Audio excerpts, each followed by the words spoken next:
So, um, that last song, I really loved it.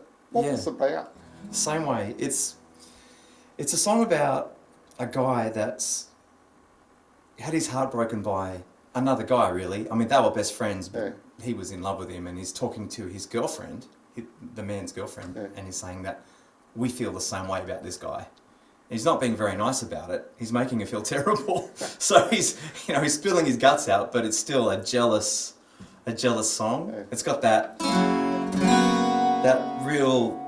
angle in it, when it falls down, that motion, and there's those angles in it, major to minor angles, and it feels just out of place. It's,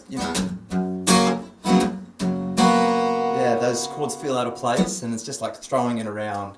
He doesn't care who he's upsets. He wants to share his feelings, and the tears in his eyes fall the same way as the tears in her eyes, because they're both in love with the same guy. I love the music. Like it was really, really great. It's kind of like a Beatles song. That chord movement, major to minor. It's very of Beatles. It wasn't deliberately that way, but. So, of the Beatles songs, which one would you say was the influence, like for that chord movement? Well, it didn't influence the tune. I just know that a lot of Beatles songs go from major to minor like that, with those two open strings. I'm not fretting those two strings. It's a really Beatles-esque thing to do. They do it in a lot of their songs. So there's not one particular song, but it was a. So that's a strong influence. Any other bands strongly influenced? So many. Name a couple of that you think. Bonnie Raitt is definitely an influence of mine. One of my songs called Adelaide is a kind of a tribute to her in a way.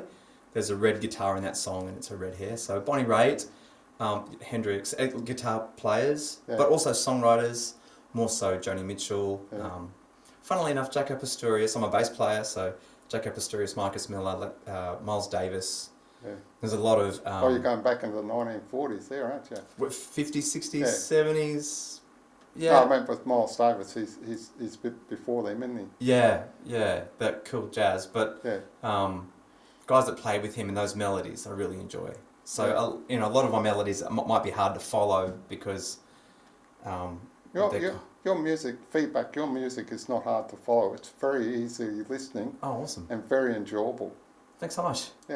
Yeah, I'm really enjoying it. The album, the Headwaters album, each song stands on its own because of streaming services.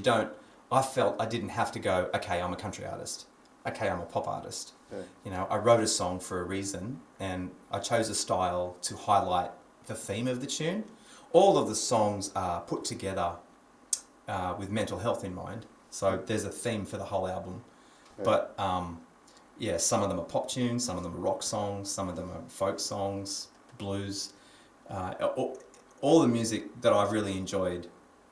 So influences from those genres, guitar players from the early 60s through to now even. So how many tracks on that album? 10 tracks. 10 tracks. Yeah, and they're all really different from, each tune is different from the last.